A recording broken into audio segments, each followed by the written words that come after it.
Assalamualaikum teman-teman, seperti biasa sebelum mulai Mimin mendoakan semoga teman-teman semua selalu dalam keadaan sehat walafiat. Oke, kali ini kita akan melanjutkan Martial Master versi novel bagian 277. Bagi yang baru bergabung, selamat bergabung.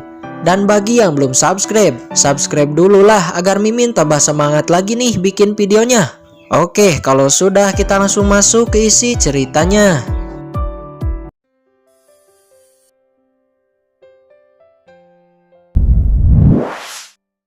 Telah berdiri namun belum selesai. Di kota kekaisaran orang-orang terus membicarakan pembangunan di kota Kumuh Siceng. Banyak dari mereka hanya mencibir. Di kediaman keluarga Leng, apa yang dilakukan Papiliun Pil? Mereka hanya buang-buang uang untuk memindahkan markas Papiliun Pil di kota Kumuh Siceng, ucap Leng Pogong menebak seraya mencibir. Sedangkan ratusan orang terus bekerja dan terus membangun di kota Kumuh. Sumber daya dan pil obat setiap harinya dikeluarkan Papiliun Pil dengan jumlah yang besar. Setelah 7 hari akhirnya pembangunan telah selesai. Papiliun Pil lalu mengumumkan pembukaan pusat komersial dan penyewaan toko. Sewa toko dibagi menjadi 4 tingkat, yaitu kelas A, kelas B, kelas C, dan kelas D, sesuai lokasi dan luas bangunannya. Dan di hari pertama ini diskon 50%. Berita pemberitahuan ini ditempel di sepanjang jalan di kota kekaisaran. Setelah berita ini menyebar, sontak membuat sensasi di kota kekaisaran. Pusat komersial, sewa toko, apakah itu yang dibangun Pil Papiliun? Siceng adalah kota kumuh. Siapa yang akan datang ke sana untuk membeli barang ataupun menyewa toko? Ucap orang-orang di kota kekaisaran setelah mendengar kabar ini. Apakah Papiliun Pil berpikir setelah menguasai penjualan pil obat, mereka ingin menguasai seluruh pasar? Bodoh sekali mereka membangun toko di kota Kumuh. Hahaha, hanya idiot yang ingin pergi ke kota Kumuh, ucap Leng Pogong dan aliansinya yang nampak menertawakan Papiliun Pil setelah mendengar berita ini. Di hari pertama ini tidak ada orang yang datang ke kota Kumuh untuk berbisnis. Namun di hari kedua, toko Papiliun Pil, toko Tanah Suci Darah, dan toko senjata Papiliun Dingki yang ada di kota kekaisaran semuanya telah ditutup dan dipindahkan ke pusat komersial Papiliun Cendi yang baru saja dibangun. Pada akhirnya mau tidak mau mereka yang ingin membeli 3 pil obat efek khusus garis keturunan dan senjata harus pergi ke pusat komersial Papiliun Cendi. Sebelum mereka masuk, banyak dari mereka yang hanya menghina sebelumnya. Namun di saat mereka masuk ke pusat komersial Papiliun Cendi, wajah mereka seketika berubah. Keterkejutan terpancar dari wajah mereka. Apakah ini pusat komersial Papiliun Cendi? Sangat mewah, juga sangat megah, membuat sangat nyaman. Pelayannya juga sangat ramah dan memperlakukan pembeli sebagai raja. Dan yang paling penting adalah harganya yang sangat murah. Sontak hal ini membuat semua orang menghabiskan batu aslinya untuk berbelanja di sana. Semua orang juga bisa untuk mendaftar menjadi anggota Papiliun Cendi dengan 10 batu asli dan menikmati pelayanan mewah dan juga diskon untuk setiap produk.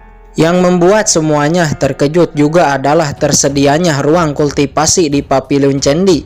Pada awalnya orang-orang di kota kekaisaran sangat meremehkan bahkan menghina pusat komersial Papiliun Cendi yang didirikan di kota Kumuh.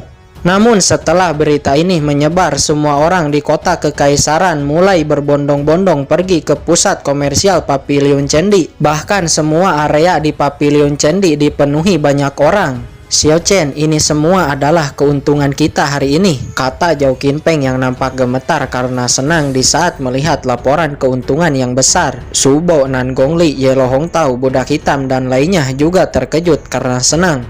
Jangan senang dulu, ini baru hari pertama, keuntungan kita akan semakin banyak di hari berikutnya, kata Qin Chen. Kemudian Qin Chen berkata kepada Zhao Qinpeng, bagaimana? Ini sudah berhari-hari, mengapa bahan-bahan yang saya minta belum tersedia? Kita harus secepatnya meningkatkan kultivasi kalian setelah Papiliun Cendi berkembang pesat. Mungkin keluarga Leng dan aliansinya akan bertindak. Di saat itu tiba, kita harus memiliki persiapan yang cukup. Baik Xiao Chen, bahan-bahan akan tersedia dalam 2 hari lagi, kata Zhao Qinpeng. Di kota kekaisaran, semua kekuatan pada awalnya meremehkan bahkan menertawakan pusat komersial Papiliun Candi. Namun sekarang setelah melihat orang-orang pergi ke sana dan omset toko mereka menjadi sangat menurun dari biasanya, hal ini membuat wajah mereka menjadi sangat cemas. Wajah semua pengaruh besar di kota kekaisaran menjadi pucat di saat toko mereka di kota kekaisaran sangat sepi. Akhirnya banyak dari mereka menyewa toko di Papiliun Candi. Hal ini pun membuat pusat komersial Papiliun Candi semakin ramai dan semakin diminati dari hari ke hari. Di sisi lain di keluarga Leng, "Tidak, kita tidak bisa menunggu lebih lama lagi," kata Leng Pogong. Saat ini keempat aliansi dari keempat kekuatan besar kembali berkumpul. Di saat semua bisnis mereka mengalami penurunan dan terancam bangkrut akibat adanya Papiliun Candi. Bahkan dari keempat kekuatan ini tidak diperbolehkan untuk menyewa toko di Papiliun Candi. "Leng Pogong, bagaimana kita akan menangani masalah Papiliun Candi ini?" kata Yan Wuji dengan wajah marah. Semua orang-orang ini wajahnya nampak sangat marah. Setelah pembicaraan yang cukup lama, akhirnya mereka berencana untuk mengancam Qinchen dengan menyerang klan atau keluarga Qinchen yang berada di 5 kerajaan menggunakan tangan lembah Tai dan sekte Liu Xian. "Rencanamu sangat bagus. Oke, saya akan segera memberitahu Master Sekte Liu Xian di Xuan untuk melakukan ini," kata Yan Wuji. Scene berpindah kepada Papiliun Pil. Terlihat di depan Qinchen, budak hitam Yu Qiansu, Wan Qiming, dan Yu Wenpeng setelah berhari-hari ini melakukan pelatihan dan berkultivasi. Sekarang akhirnya mereka benar-benar sudah siap dan keempatnya langsung menelan pil darah naga Wangdan. Di saat pil memasuki perut mereka, mereka langsung mengerang kesakitan. Di setiap mereka ada yang hampir sulit bertahan. Qinchen diam-diam memasukkan kekuatan nyatanya kepada mereka dan membantu dari luar. Namun Qinchen dibuat cukup terkejut di saat benih spiritual, yaitu warisan ibu kota selatan kuno, seperti hidup dan sebuah aura keluar dan menyerap energi. Sesaat Qinchen melihat kejadian yang aneh. "Apa ini? Mengapa sekilas saya merasakan kekuatan alien dari benih spiritual ini? Namun itu hanya sesaat. Setelah itu jejak ini seperti hilang begitu saja," ucap Qinchen yang nampak terkejut. Sebelumnya dia tidak merasakan hal ini karena dialah yang ada di dalam kultivasi. Namun sekarang dia dapat merasakannya di saat melihat Yu Qiansu dan lainnya yang sedang ada di dalam kultivasi. Qinchen merasa ada yang aneh, kemudian dia merapalkan segel. Kekuatan jiwanya langsung menyelidiki Yu Qiansu dan lainnya. Apa? Ternyata mereka bertiga seperti diselimuti kekuatan yang asing. Namun setelah Qinchen berhasil melihatnya, kekuatan asing itu seperti tahu bahwa dia sedang diawasi dan langsung menghilang tanpa jejak, menyusut dan kembali ke dalam benih spiritual seperti tidak terjadi apa-apa. Kekuatan itu seperti menyusut menjadi benih spiritual di kepala mereka bertiga. Di saat yang sama, benih spiritual itu nampak tidak bergerak dan tidak bernyawa seperti berpura-pura mati. Apakah benih spiritual ini memang benar-benar hidup? Kata Qinchen terkejut di saat memikirkan hal ini. Punggung Qinchen sedikit berkeringat dingin. Jika bisa, Qinchen lebih memilih untuk tidak memiliki benda hidup di dalam pikirannya. Sesaat Qinchen cukup terkejut di saat melihat bakat yang dimiliki Yu Qiansu cukup menakjubkan. Wan Qiming dan Yu Wenpeng mereka juga sama. Hal-hal yang dihasilkan benih spiritual itu memang menakjubkan. Sesaat berikutnya, boom! Setelah menyerap esensi pil darah naga Wangdan, keempatnya langsung menembus penghalang. Budak hitam menerobos martial venerable tahap akhir puncak. Yu Qiansu, Wan Qiming, dan Yu Wenpeng secara bersamaan juga menerobos martial venerable tahap awal puncak. Dari ketiganya bahkan terobosan Yu Qiansu lebih mengejutkan dan memasuki tahap tengah.